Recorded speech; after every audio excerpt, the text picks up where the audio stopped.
Welcome to the show. Today's classic episode is about a very real conspiracy. As a matter of fact, a lot of world events are the result of conspiracies, and this one is a story about a group called the Black Hand. You may not have heard of them, but they fundamentally affected your life, regardless of where you are now. I don't want to spoil much in this intro section. Let's jump right in.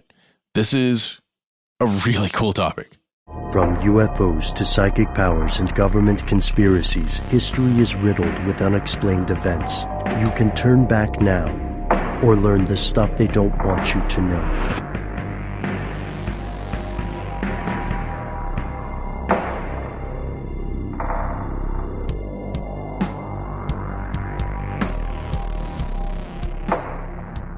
Hello, welcome back to the show. My name is Matt. My name is Noel. They call me Ben. You, of course, are you, and that makes this stuff they don't want you to know.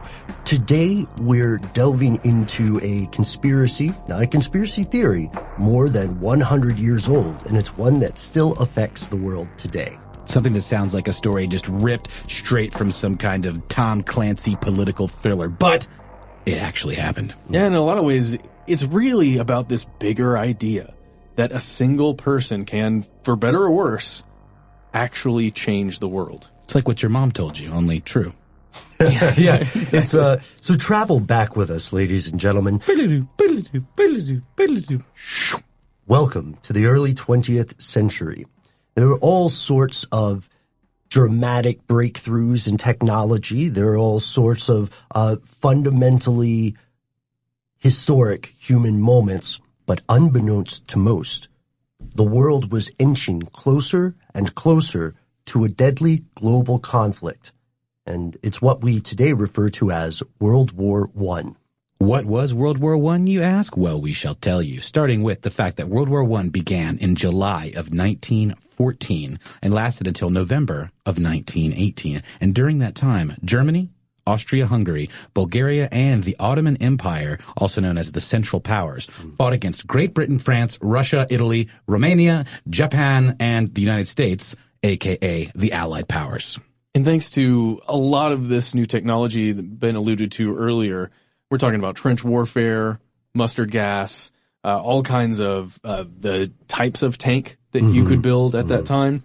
It's the unprecedented levels, World War I did, of carnage and just human destruction. Just utter inhumane brutality. Yeah, atrocities. And by the time this conflict was over, the Allied powers claimed victory, but it's at best a Pyrrhic victory because we're talking about a death toll of more than 16 million people, civilians and soldiers alike. I mean, with the technology that we have now and the way we can target airstrikes, our casualty rates just pale in comparison to what we're talking about here. I mean, this was just astronomical numbers. And oh, buddy, if you think that European political relations are complicated and screwy now, are you in for a wild ride? In the early 20th century, Europe was very much a continent in transition with a quagmire of ever-shifting alliances, rival powers, and often contradictory aims. And when we say like a continent in transition, there were powerhouse economies like Austria-Hungary and Germany. And then there were places like Poland. And this is a war where occasionally there would be a group of people with tanks and a group of people on horses. Yeah. Which is very strange. Sounds like time travel gone wrong. Even now, 100 years later, a century more later, scholars and historians continue to debate the causes of this war. We have a little overview for you of some of the most often cited contributing factors. One of the biggest ones is this concept of mutual defense agreements. So countries that have signed contracts, treaties between them, where if one nation gets attacked, the other one will step in to defend it. So you've got all these allied countries that were required through these contractual agreements to defend other countries. There were all kinds of alliances. Russia and Serbia. Okay. Germany and Austria-Hungary. France and Russia. Britain and France and Belgium. And Japan and Britain. And you can already see, or you can imagine, with all of these different groups, if a single one of these gets attacked, it's going to create this lethal domino effect. Yeah, and several are on multiple lists, right? Like Russia is on 2 lists. They have an agreement with Serbia and France. Mm-hmm. So I don't talk about too much of my past, but as you guys know, I was at a time very close to joining the State Department before what I would call irreconcilable creative differences led us apart. And one of the things that always got me is, although international relations are very, very complicated, there is a couple of great analogies. And one is, although it can be daunting to hear all these names thrown around, don't picture these countries as nations. Picture the world as a house party. Yeah. And every nation is a person at this house party. And there's a limited amount of beer or chips, and everybody's making deals with each other to say how they're going to divide the stuff up, right? Yeah. And inevitably, Are there ruffles? something goes wrong. Well, of course, they're ruffles, man. This is big time. Is there onion dip? That's a good question. Is it homemade? You got to be careful with onion dip. Not all onion dips are created equal. And if you have a good recipe for one, do send it to us. Now, surely you can parlay onion dip into this description here. Sure, yeah. Onion dip would be another resource. Let's say onion dip would be like oil in that case, right? No, beer is oil, dude. Beer is oil? Yeah, because there's so much beer at this house party. Okay, all right. And they're running out. And you can already see, as Matt said, this lethal domino effect. So what happened in World War I is, it's going to sound a little bit complicated, and we do want to make sure everybody knows, when we say Austria-Hungary, it's with a hyphen because that was one country. Yes. All right. So Austria-Hungary declared war on Serbia. Russia got involved because they're tight with Serbia. Germany saw Russia mobilizing, and they declared war on Russia. And then France had to hang out because they have an agreement with Russia. And so they were going against Germany and Austria-Hungary. Germany attacked France through Belgium, and when Belgium got pulled in, that meant that Britain had to go in. And then Japan was like, also me. And then later, Italy and the U.S. would enter, but not at the beginning. That's just one illustration. That's just one contributing factor, and there are other ones too. I think the U.S. also kind of has always, even like in World War II, had this sense that, this isn't for us. This is everybody else's problem. Yeah. We're kind of listening to it on the radio and hanging back, but then there's this sense that, oh crap, maybe we are going to get pulled into this mess. And then, of course, inevitably, that's what happens. Yeah, we were very much an isolationist country for a long time. I'm totally just imagining the house party. Yeah. In the U.S. just being like, bro, what are you doing, bro? And then going in. They have to get involved. Well, the U.S. is also... Get your hands off my Yeti, bro! The U.S. is also separated by 2 oceans and resource rich. So at this party, they're like in somebody else's room, eating their own food, rubbing their own Yeti. And they're like, wow, it sounds rough out there. Yeah, rubbing your Yeti is not a euphemism. Yeah, what is a Yeti? It's a fancy cooler. Oh, yeah. Okay. Yeah. But now that phrase, rubbing their own Yeti, is going to stick with people. Yep. Hey, what's imperialism? Good question, Ben. I'm glad you asked.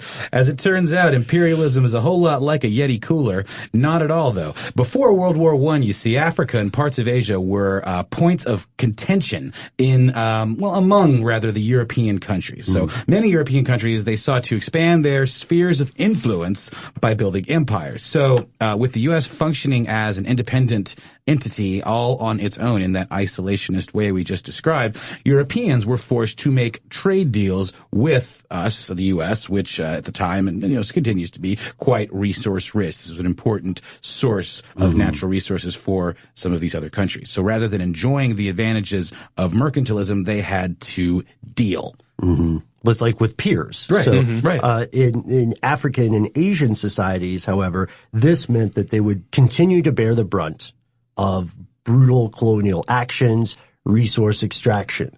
Why pay for a mine or give people a living wage when you can go in and plunder and murder them? I used to be in a hardcore band called Brutal Colonial Action. Oh, yeah? Totally. What instrument did you play? The musket. You played the musket? Whoa. Oh yeah, I'm familiar with your work, man. Takes a long time to play a note. And it really does. Yeah, it's like you're the guy with the cymbals who's all in every large orchestra who's just waiting for that shot. They weren't using muskets in World War I. Yeah, you know. Not, We're just time traveling, man. It's cool. Right Stuff gets like woven in. I guarantee you someone had a musket. I guarantee you, you're not going to throw away a perfectly good musket. So true. So the raw materials and the resources these places could provide were seen as crucial to many European nations, not just for expansion, but for maintenance and functioning, right? And this increasing competition, this desire for larger and larger empires led to an increase in military confrontations and skirmishes, which leads us to another cause, militarism. An arms race began at the dawn of the 20th century. By 1914, Germany had the largest buildup. Great Britain and Germany really significantly increased their naval forces. And this is very important, in Germany and Russia especially, the military became an increasingly dominant force in politics and public policy, exerting massive influence. And remember, when you're a hammer, everything looks like a nail. Yeah, and then comes in this wonderful thing called nationalism that is a double-edged sword, but it can do great things as well. So each of these separate nations wants to be the big potato. That's not a thing, but the big potato? the biggest I like potato of the bunch. Yeah. They want to have the largest amount of influence, resource control, economic wealth within their country, and all kinds of trade with other countries. Yeah. Make the most delicious wedges. Yeah, and They they have like the sour cream and the chives. yes, little they bacon. want to be the big cheese potato. So past wars and all these battles that have occurred throughout history up until this time had drawn all these national borders, but in various countries there are ethnic minorities that consider themselves unfairly lumped into one of these nations, like under control of perhaps laws that they don't agree with because that line got drawn. Would that be similar to like the Israeli-Palestinian issue?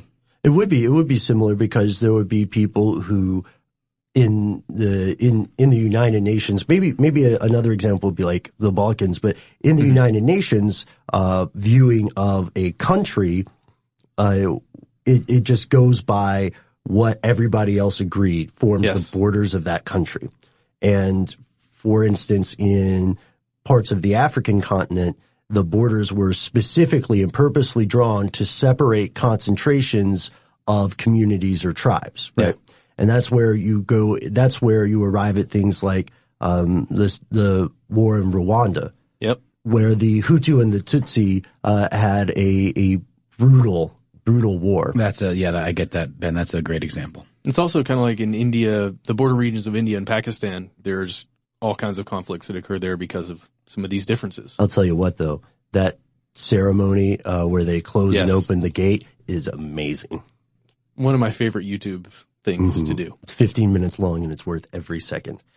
So specifically, much of the origin of World War I was based on the desire of Slavic people in Bosnia and Herzegovina to break off from the country of Austria-Hungary and become part of a greater united Serbia. Because they're like, why are you in control? We're Serbian. Yep. We're not Austrian, you know. But there was one more thing, a match to the powder keg. With all these burgeoning tensions, rivalries, and races for riches, it seemed Europe was teetering on the brink of calamity. And all it would take is one more push. Boop. That was the push. Yeah. Oh, okay. Actually, it was more like... That push, yeah, exactly, was the assassination of Archduke Franz Ferdinand on the 28th of June in 1914. Can we just take this opportunity real quick to say that Franz Ferdinand was a pretty underrated band? Whatever happened to those guys? Are they still around? I wonder if they listen to the show. They've got to be around. You think so? Yeah. Sure. They probably still are in contact with each other. What about the Arctic Monkeys? Oh, they're definitely together. They had a huge album just a year or two, a couple years ago. Yeah. And I think that one guy might go solo. The lead, the main monkey. The main monkey. Yep. Well, anyway, this band that we're talking about took their name from Archduke Franz Ferdinand, who was assassinated on the 28th of June in 1914. And while many of the circumstances leading to the war were totally in place at this point, and the war may have at this point ultimately been considered to be inevitable, the death of this single elite aristocrat was the match that lit the fuse of aforementioned powder keg. Yes, the feather that broke the camel's back, the penny that shattered the train station. The badger that broke out of the bag and massacred everyone. Yeah. Yep, that final potato, they got microwaved a little too long. Nope, not that one. No, keep it. The dog who kept barking at the son of Sam. All right, so this death was the result of one of the Western world's most significant conspiracies. Have you heard of the Black Hand? Well, you will hear about it right after a word from our sponsor.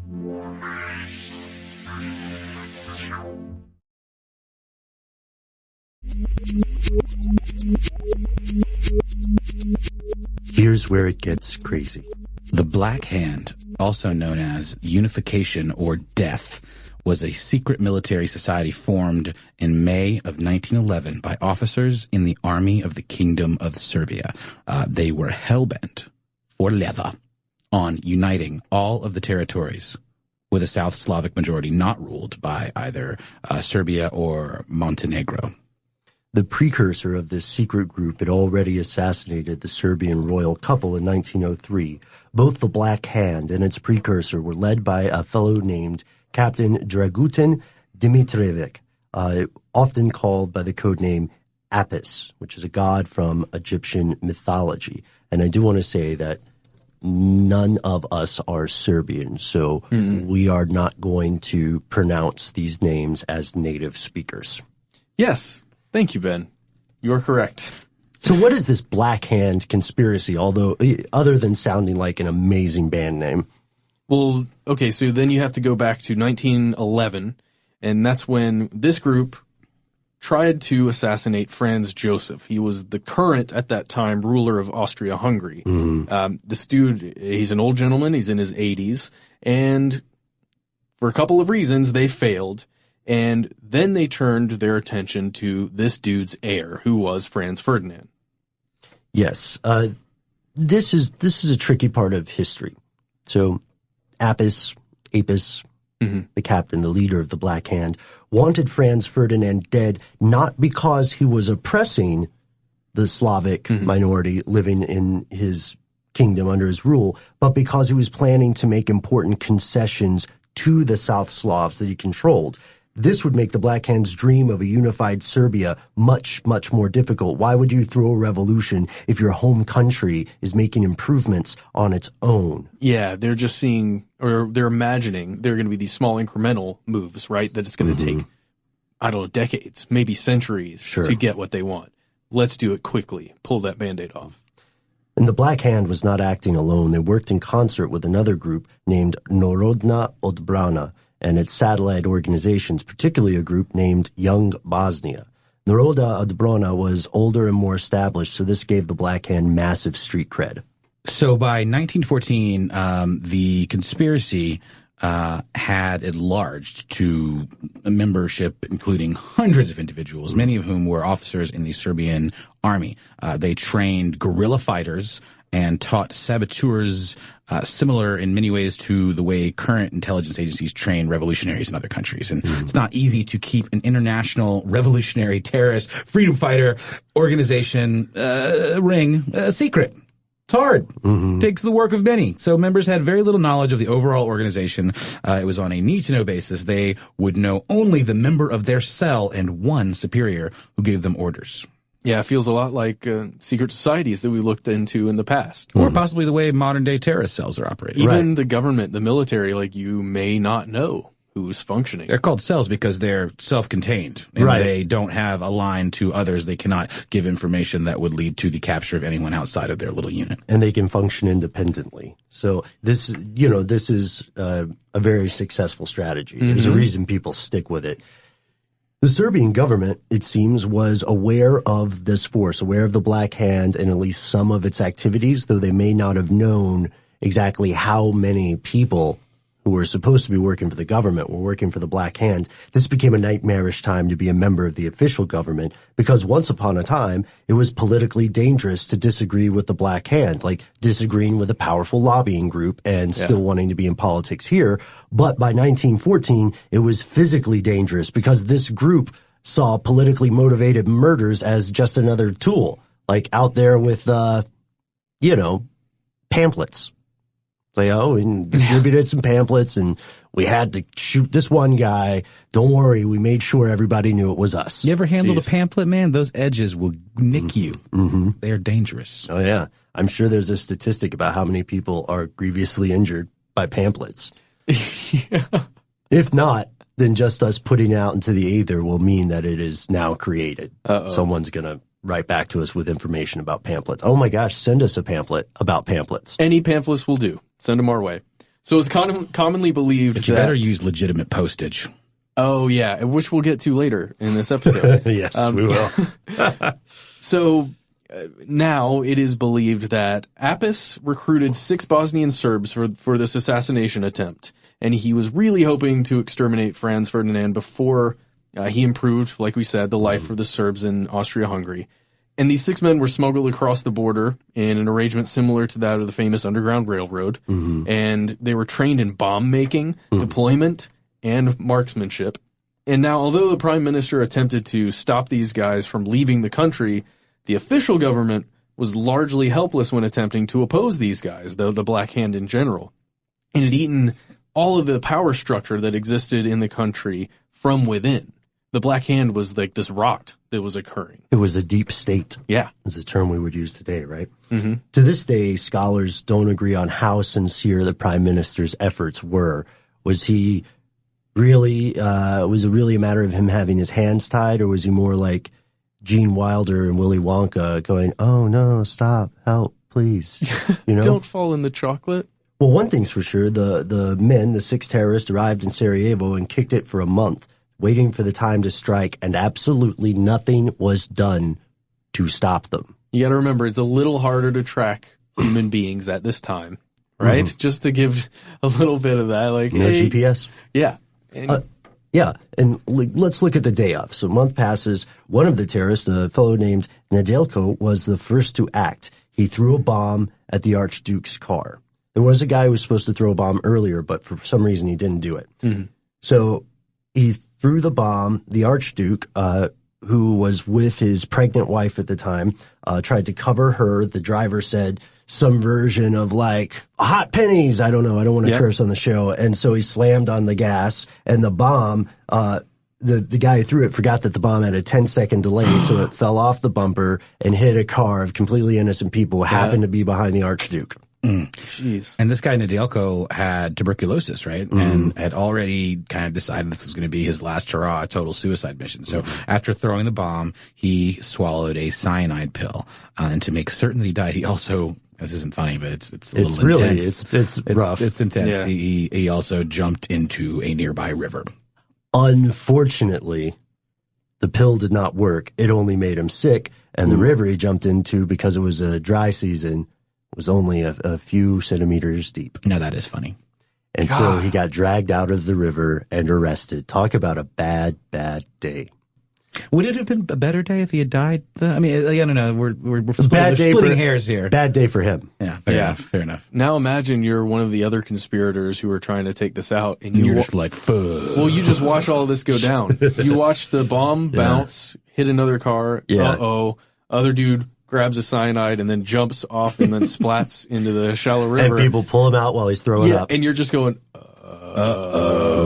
And the crowd beat the living tar out of this man before the police got to him. So you're watching this. These other assassins are watching. They're depressed. They're upset. They wonder what they should do now. And I'm telling you guys the God's honest truth. One of the terrorists, a 19-year-old named Gavrilo Princip, was like, forget this. I'm going to go get a sandwich. I don't care what you guys do. I'm going to get a sandwich. He walked to the local deli. To be fair, a lot of historians nowadays say that he knew the route the car would take and purposely went there to wait. But I like imagining somebody getting frustrated and going to get a sandwich. Yeah.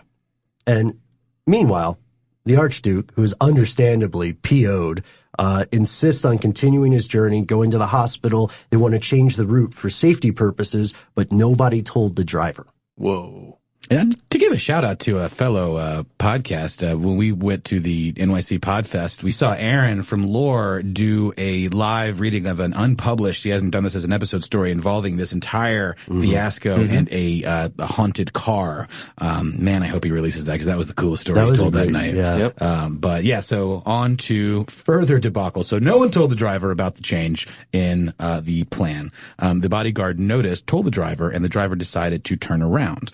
The street where they turned the car happened to have a deli. Oh my goodness. Here we go. What a coinky-dink. And so it just so happened that as a particularly depressed assassin, a failed assassin, a would-be assassin, walked out of the deli with his delicious confection. I wish history knew what kind of sandwich it was. I feel like sandwich history is sort of a lost, I feel like we can learn a lot from the sandwiches of history. Yeah, oh, definitely. Absolutely. We could have known what was going on in this man's mind. Yeah, even the story of condiments is amazing. Totally. So he walks out of the deli with his mystery sandwich, and what should he see but the Archduke's very car, not 10 feet away from his delectable deli treat. His shame sandwich. Yes.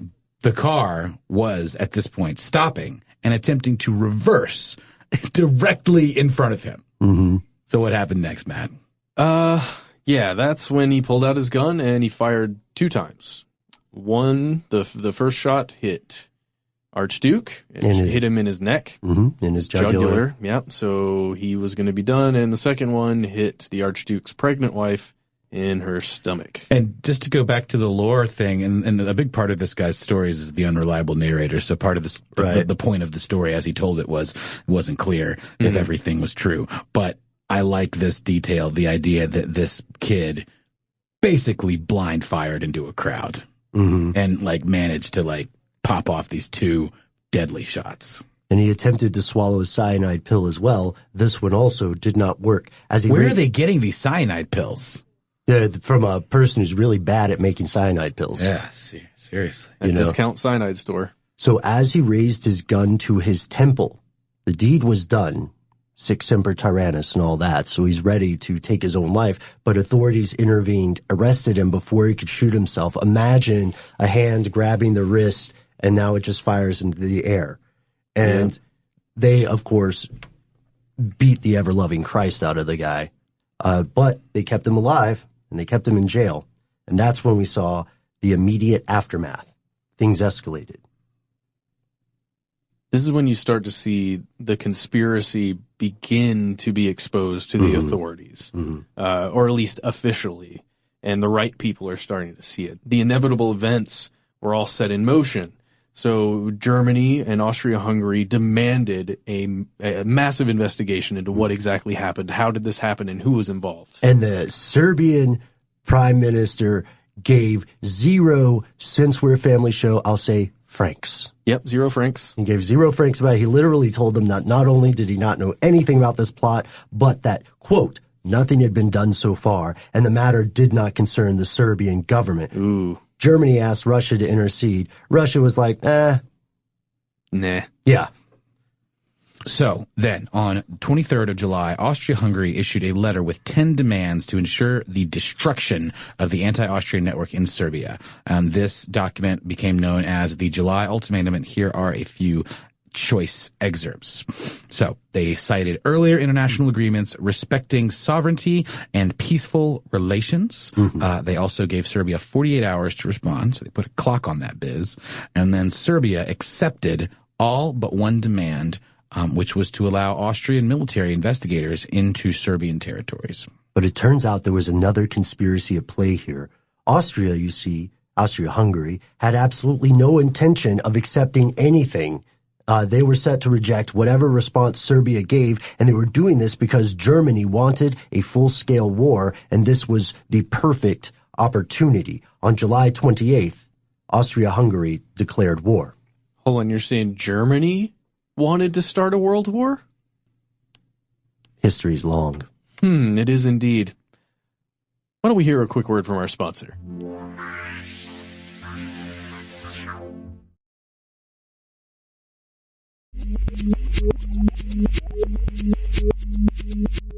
And we're back. Now, multiple shows have examined World War I in various facets. There have been many wonderful books written about it. When I say wonderful, I don't mean they're a joy to read. I mean they're very well written. Yeah, they're full of information. So we're looking at just this small conspiracy, this powder keg, right? And rather than the war entire. So our big question is, what became of the Black Hand? So there were multiple conspirators involved in this fiasco, and they were exposed. So they were caught and they served prison time or were executed.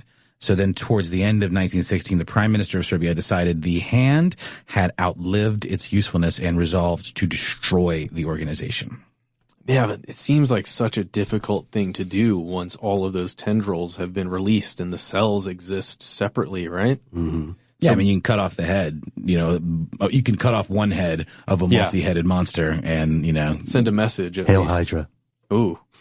So by 1917, this prime minister had arrested a lot of the leaders, like you said. You start taking out the people who were making decisions, including Apis. The leader of the Black Hand was subjected to a real-life kangaroo court. And a kangaroo court is much less fun than it sounds. Yep. Kangaroo court is something where it's a farce rather than a real legal investigation. So despite the fact that he and his other co-conspirators were very obviously not the assassins of this other assassination attempt, he was convicted of it, and he, along with 3 colleagues, was executed by firing squad on the 26th of June, 1917. And for many, this is a significant ending milestone in the story of the Black Hand. And increasingly, as history continues, this is further and further and further away from us now. If I've done the math right, no one listening to our show was around when this happened. I don't want to pigeonhole anybody. So if you were there firsthand, if you used to hang out at a sandwich shop in Sarajevo, let us know. But right now, I mean, we're joking a little bit, but right now it leads us to the immediate question, which is, why should we still remember this story? Well, because really this is just one example of how easily this thing that we call civilization, all of the organization, all of the working together and the economies and all of this, how easily it can collapse in on itself with one small little thing because of disagreements between groups of people. Mm-hmm. And there's a big, big difference today. Our species possesses weapons of war capable of flattening the planet and damn near everything on it. And we're literally, we could be one wrong turn away from that. Yikes. And you have to imagine this Black Hand that was operating inside this government, right? In all parts of it, or a lot of various different parts. You have to imagine today, if you look at, I'm going to use the United States government and military as an example because that's where we are. But if there are small cells, splinter groups that believe very wholeheartedly a certain way, believe that, just as an example, that the United States should break up again and turn into independent states, right? You have a small group of operatives who exist, and they're in high places, they're in low places, they're strategically placed throughout the government and the military. That is a possibility. That's a hypothetical, complete hypothetical, but that kind of thing could exist anywhere. And when you bring into play, like you said, Ben, our technology to destroy the world, it's pretty terrifying. Yeah, it's the problem is not that it's possible, it's that it's plausible, And then, Noel, I think you raised a great point when you said it's almost certain that there's some version of this somewhere that exists now with access to weapons that people in World War I could not imagine. So if those groups exist, and we're not saying that we have proof that they do, but if they exist, what are they up to? For now, that's the stuff they don't want you to know. And we'd like to know what you think about this. What lessons can we learn from the Black Hand? Have you heard any theories in your neck of the global woods about the activities of any similar group? And speaking of hearing from you, That reminds me, it's time for Shout Out Corner. Our first shout out comes from Linnell. I hope I'm saying that right, Linnell. If I'm not, I just said it twice incorrectly. Linnell says, "Hi, Ben, Matt, and Noel. I've enjoyed your show for some time and finally had an excuse to write in. I am a chemist working for a small chemical company, and for many years, one of my primary jobs was to answer questions from customers. I got a call several years ago from a man with a heavy accent looking for red mercury. I had never heard of this, and the man did not give much of an explanation about what he was looking for. The name didn't make sense to me as a chemist, and the call, it remained a mystery until I listened to your episode. Now I wonder if I had a conversation with a would-be terrorist." Oh, and Linnell says, "Love the show. Please continue exploring the strange ideas out there." Thank you so much, Linnell. Yeah, it's interesting to hear from someone with firsthand experience of getting a call for red mercury. Yeah. You know, and I'm still on the fence about that one, guys. I don't, is it all a shaggy dog story? I am still not sure. So thank you so much for writing in, Linnell. And our next letter arrives from Jenna. She says, "Hi guys, I love the podcast, but something really bothered me about the last episode's Shout Out Corner. I listen to the podcast because you often examine things from multiple sides. The letter you read about vaping did not do that. It encouraged people to deny that vaping is dangerous. That is a conspiracy, and to not believe their doctors. That is not all the sides. My father and I fought about his smoking my entire life. And a couple of years ago, he was excited to have almost quit entirely due to vaping. Only a few months later, he died, and I was devastated. It was 2 days before Christmas. The cause of death was not being able to fight off pneumonia due to popcorn lung, something that happens when you smoke vapors. I was so happy he had quit, and it killed him. Please, please, please let people know that there are two sides to this issue and vaping can kill you. Could the tobacco industry be trying to shut it down? Of course, I'm sure they are. But the reality is that vaping is just as dangerous as tobacco. I would not want someone else to lose their father because I said nothing. My father and I loved history and conspiracy theories. I'm gutted to have found your podcast after he died. He would have loved it. And I thank you for getting me through really hard times. But please, when it comes to issues like this, present both sides. Thank you, Jenna." Wow. That's terrible, Jenna. Sorry that happened to your father. That's a reaction to a letter from a previous episode where someone wrote to us saying that they think vaping is a conspiracy. Yes. And just to jump in here, I did a little bit of research on this, further research, and it appears that a lot of the issues with vaping arise from certain food additives that are meant for flavoring. Right. And it exists usually in fruity flavors, and it's not as common. It's not as common as the the deadly chemicals are that exist in cigarettes, right? But it's still a problem. And there's no doubt that when the vape phenomenon kind of hit full bore, that there wasn't as much oversight of these various products and additives as the cigarette industry obviously has to deal with. So, there was a lot of early adopters and not a lot of research that was available as to what the actual implications of using this. People just automatically assumed that it's not carcinogenic because it's not, it's not cigarettes. It's not, you're not burning carbon monoxide in your lungs. But there's not a 50-year study yet. Well, and as we see little things trickle out, whether it's this popcorn lung study or whether it's other, side effects of vaping, it takes time, and the cigarette industry's been around for a long time. So it's the kind of thing where we certainly wouldn't have intentionally said one was better than the other. It's just a matter of kind of rolling the dice with anything you put in your body, right? And we really appreciated your letter, Jenna, and we wanted to get it out there because so often when something is a newer technology in the public eye, people tend to, I don't want to say deify it, but they tend to look at it through rose-tinted glasses. Totally. This is the safe alternative to cigarettes. Because it's fixing a problem, right? A lot of new technologies are meant to make a slight adjustment on a problem that exists. And then you got marketing that just doubles down on that Absolutely. effect, so it's definitely a tricky territory, and I'm sure no one intended to come across as promoting anything like that. And as we always say, listeners, your choices, of course, are your own. It is not within our purview to tell anyone what to do, but we do want to assure people that a lot of advertisements are meant to sell something to you rather than educate you. Thank you for writing in, Jenna. And then finally, we have a shout out from Dave.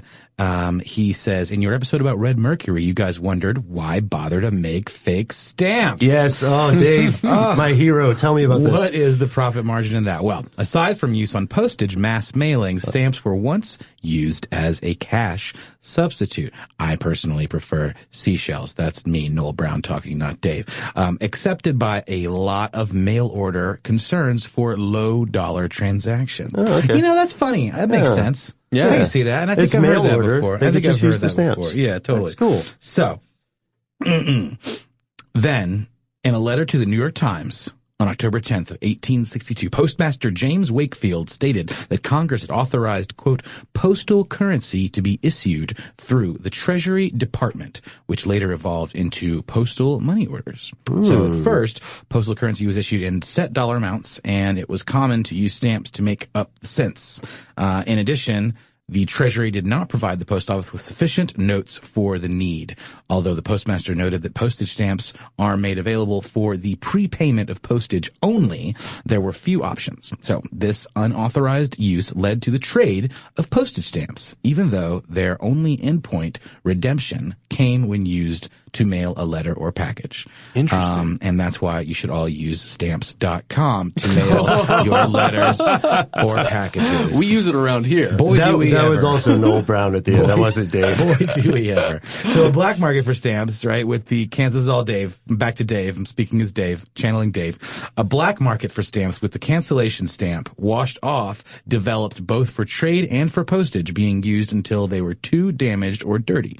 So stamps were never printed on special currency paper or with extra security measures, making counterfeiting easy. It's hard to believe for us, but small fortunes could be made on what was basically penny postage. Dave, that was glorious on so many levels. What a fantastic letter. Just a history nugget. Stamp fraud's a real thing.